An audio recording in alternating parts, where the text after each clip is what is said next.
Satu,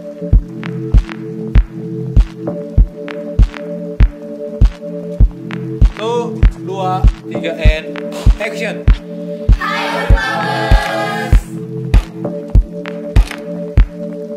Oke, what's up, uppers? Kembali lagi orang di Up Unclub Podcast. Nah, tentunya pada episode kali ini teman-teman yang di rumah yang sementara nonton YouTube ini, teman-teman sangat menantikan episode-episode yang akan datang dari Up Unclub Podcast. Nah, pada saat ini di episode kali ini kita telah kedatangan dari istri dari Iqbal Ramadan. Oke, Iqbal Ramadan versi Unclub. Atau yang lebih kita kenal Sir Lengkong ya, Iqbal Ramadan. Nah, pada saat ini kita kedatangan istrinya, yaitu Mem Lovely Sepang. Halo semuanya. Apa kabar Mem? Baik, puji Tuhan. Ya, sehat-sehat ya Mem di masa pandemi ini. Ya harus dong ya, sudah harus sehat. Nah, walaupun di masa pandemi ini kita dibatasi dengan jarak, Mem masih menyempatkan waktu untuk datang di Unclub Podcast kita pada saat ini. Nah, Mem, sebelum lebih lanjut ini Mem, kita mau bertanya tentang torang fakultas sendiri, Fakultas Keperawatan. Mohon maaf, Bapak Fakultas Keperawatan ya? Puji Tuhan semua tamu. Oh iya. Siap senior. September graduation. Amin. Amin. Kalau tidak ada halangan. Oke, kita lanjut. Oke, dari Fakultas Keperawatan sendiri, Mem. Banyak fakultas keperawatan yang ada di Sulawesi Utara. Salah satunya di Unclub ini. Nah, kita mau tanya dasar-dasar dulu, Mem. Kira-kira ada berapa jumlah dosen yang mengajar di Fakultas Keperawatan? Ya kurang lebih ya, kalau dihitung sama jumlah tenaga pengajar yang lagi studi di luar negeri, melanjutkan studi ya kurang lebih ada 23 sampai 25. 23-25. Iya. Kalau mahasiswanya, Mem, sekarang? Mahasiswa yang terdaftar semester sekarang ya, sekitar 560-an. Oke, 500. 60-an. Tapi itu belum termasuk profesi nurse. Mungkin kalau ditambah dengan profesi nurse sekitar 600 lah, 600 lebih. Sudah banyak sekali ya, Mem? Puji Tuhan. Oke, jadi untuk teman-teman tahu, sebagai teman-teman, informasi juga ke teman-teman, Fakultas Keperawatan ini salah satu fakultas dengan jumlah mahasiswa terbanyak, ketiga mungkin, atau kedua. Ya begitulah kira-kira. Di Unclub ya. Oke, kita lanjut lagi kan. Nah, mungkin dalam fakultas ini, tadi kita sudah dengar tentang jumlah dari mahasiswa. Nah, sekarang kita balik lagi belajar sejarah, basicnya Mem. Kita kembali ke sejarah. Kira-kira tahun berapa dan kapan, Mem? Kalau Mem masih ingat, kira-kira kapan fakultas ini ada di Universitas Kelabat? Atau kira-kira seperti apa sampai ada dong di fakultas? Kira-kira begitu. Apalah latar belakang? Sehingga Unclub mendirikan, begitu. Mengadakan ada fakultas ini. Oke, mungkin dia punya sejarahnya. Kalau saya mengilas balik, memang saya adalah salah satu dari tenaga pengajar awal-awal yang sejak berdirinya fakultas memang sudah ada. Itu secara formalnya berdiri tahun 2007 ya, tapi tentunya dalam mendirikan sebuah program studi atau fakultas itu sendiri bukan proses yang terjadi dalam sekejap, semudah membalikan telapak tangan. Jadi tentunya di tahun-tahun sebelumnya para administrator, kalau tidak salah waktu itu rektornya adalah Bapak Dr. Alfred Sepang ya, sudah mungkin survei ya siapa kira-kira tenaga pengerja yang available, dan juga ditambah dengan urgensinya, yaitu kebanyakan dari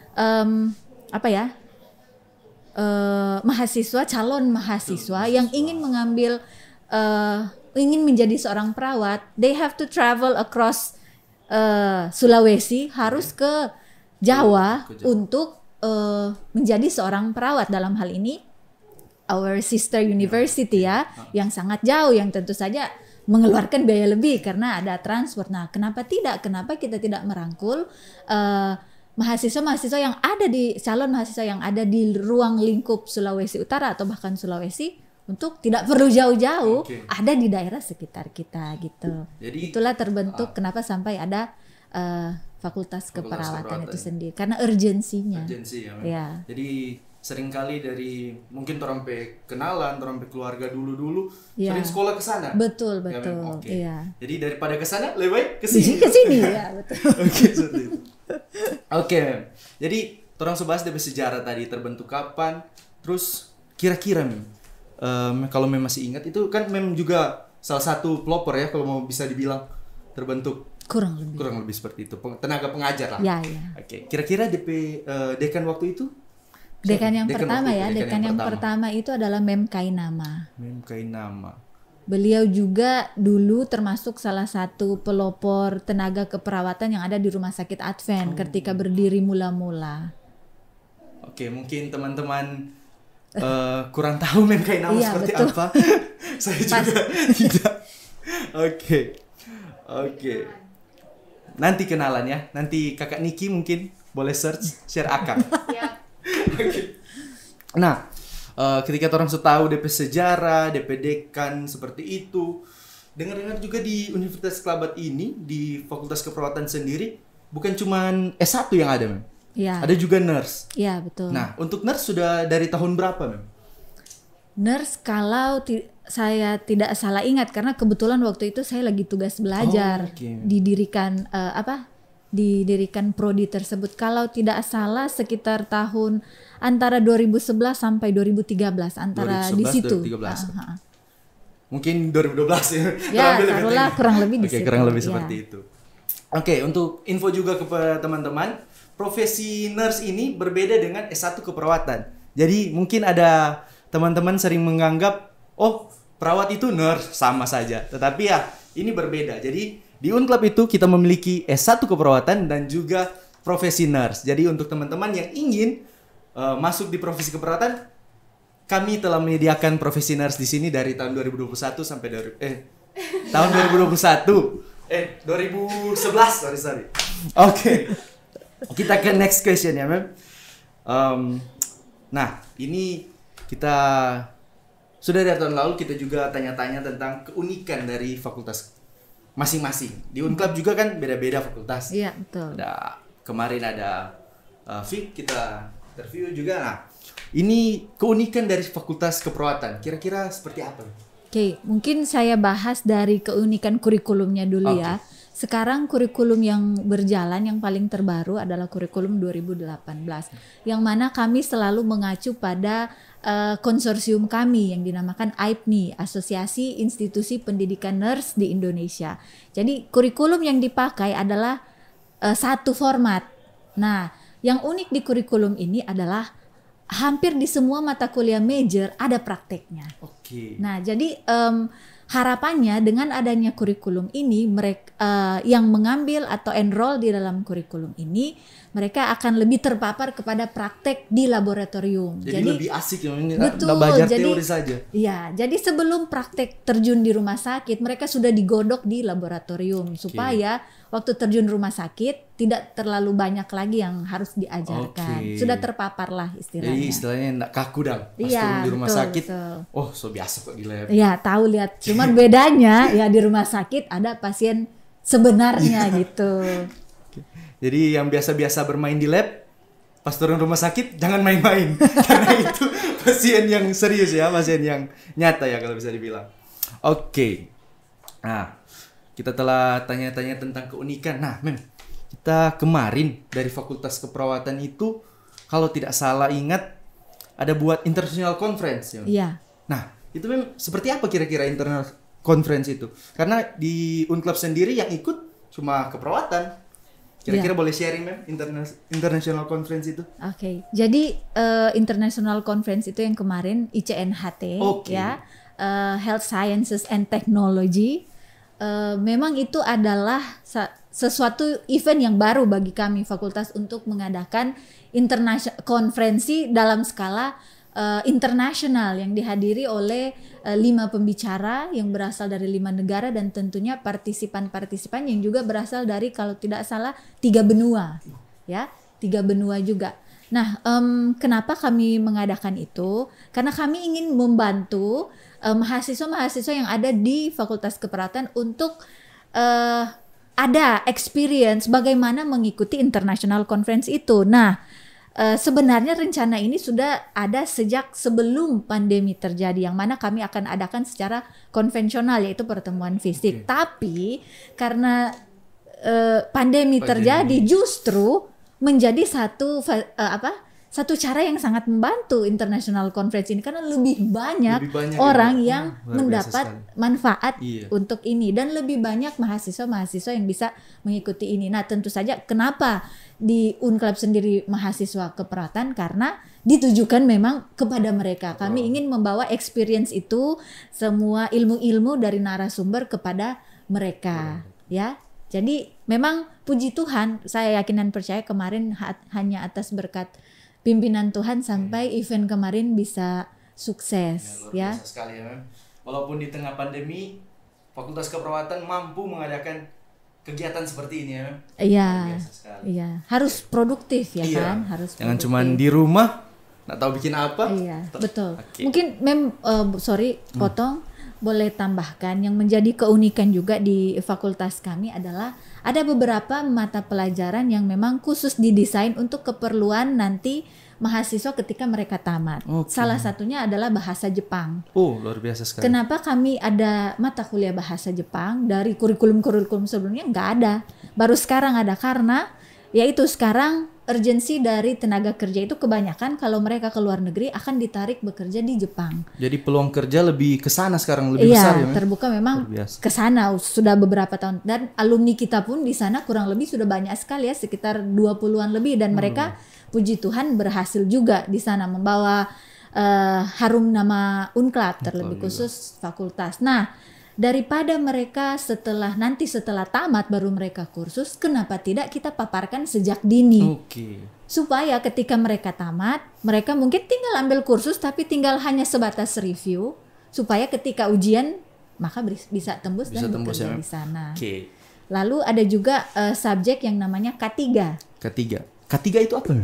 K3 adalah keselamatan dan kesehatan kerja ditambah patient safety. Nah, yang kita ketahui sekarang selain di dunia kesehatan itu dalam payung kesehatan, yang lagi isu juga sekarang adalah, apalagi pandemi, adalah safety. Di mana-mana orang pasti concern about safety.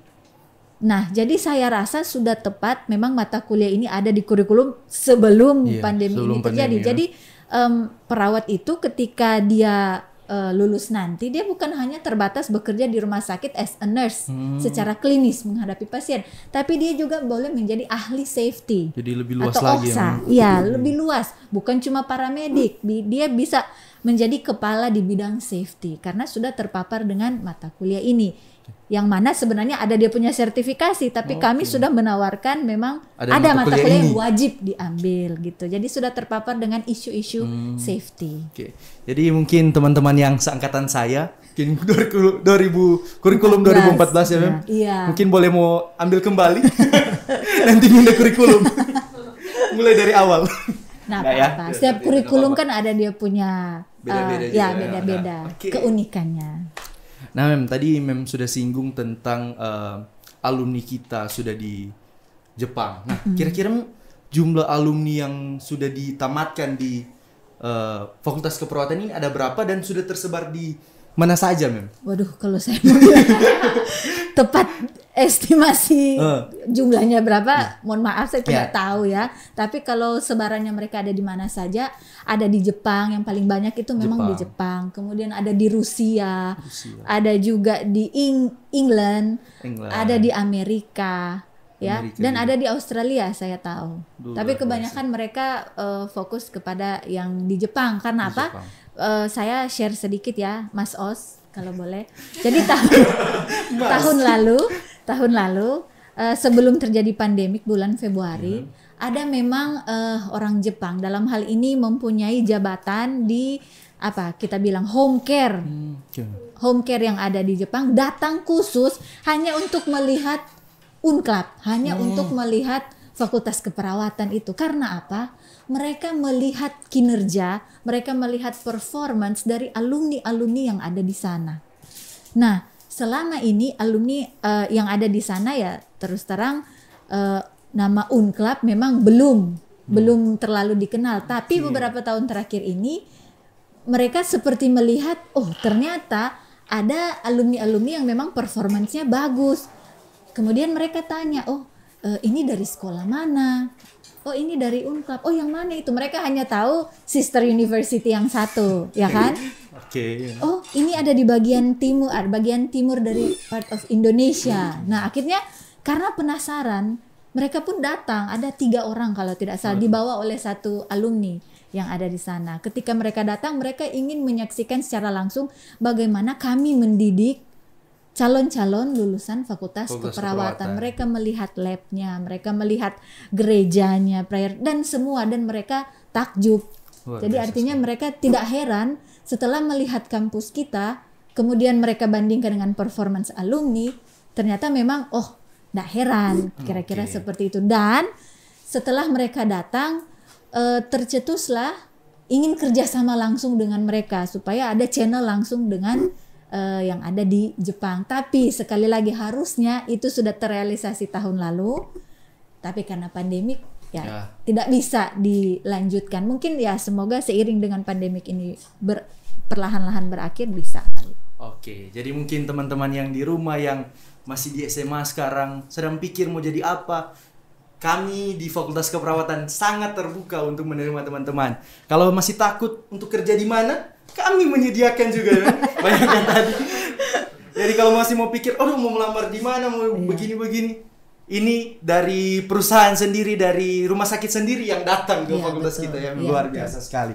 Oke Mem, jadi sayang sekali karena waktu Mem kita juga akan menutup podcast ini. Mungkin sebelum kita tutup Mem ada statement di keperawatan yang Mem senang sekali atau seperti apa? Ada yang mau sharing motivasi lah kepada teman-teman kita yang di rumah yang sedang menonton. Baik, mungkin bukan statement tapi sebatas ajakan bahwa saya tahu di luar sana banyak orang tua yang concern tentang anak mereka, cita-citanya suka sekali menjadi tenaga medis, dalam hal ini perawat, tapi masih takut, ya kan, dengan pandemik yang ada sekarang.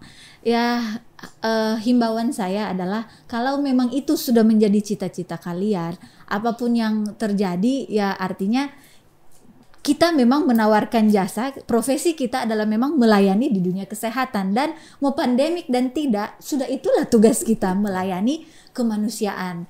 Jadi seharusnya bukan menjadi alasan bagi saya, mungkin alasan bagi teman-teman sekalian. Kalau memang itu saya punya cita-cita, ya silahkan pursue it.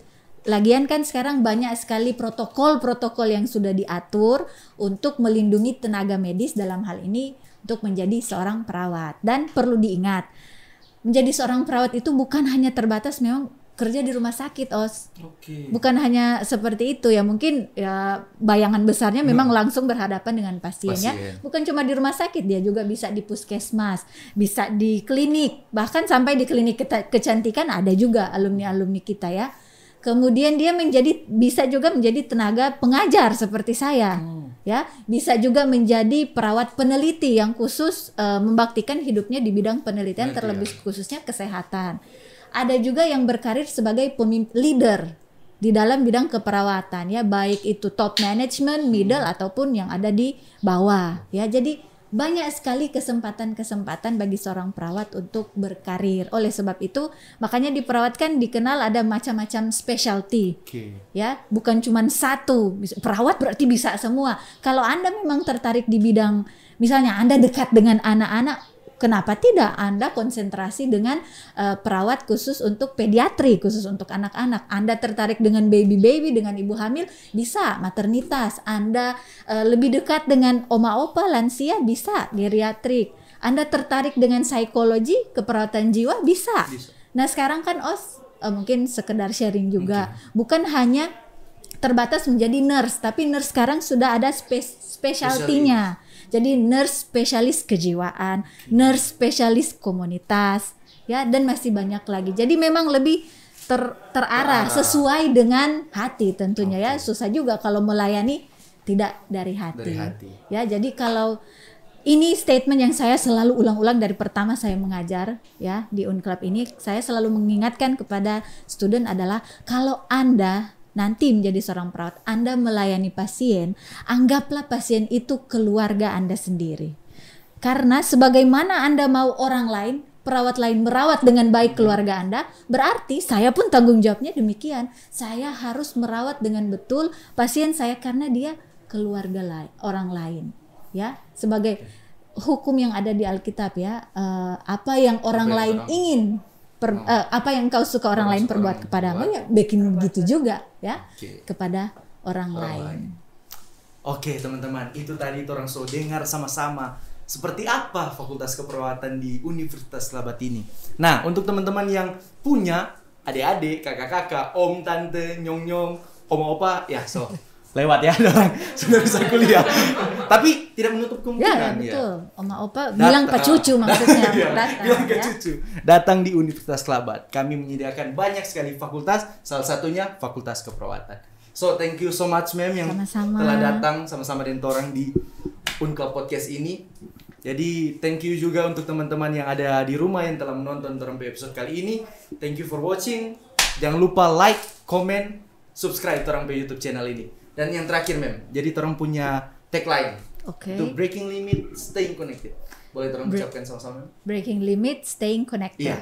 Oke. 1, 2, 3. Unclub Podcast. Ini non ya. Aduh mohon maaf ya teman-teman. Nanti cut kali itu. Oke, jadi Unclub Podcast. Breaking limit, staying connected. Oke, thank you ma'am. Sama-sama.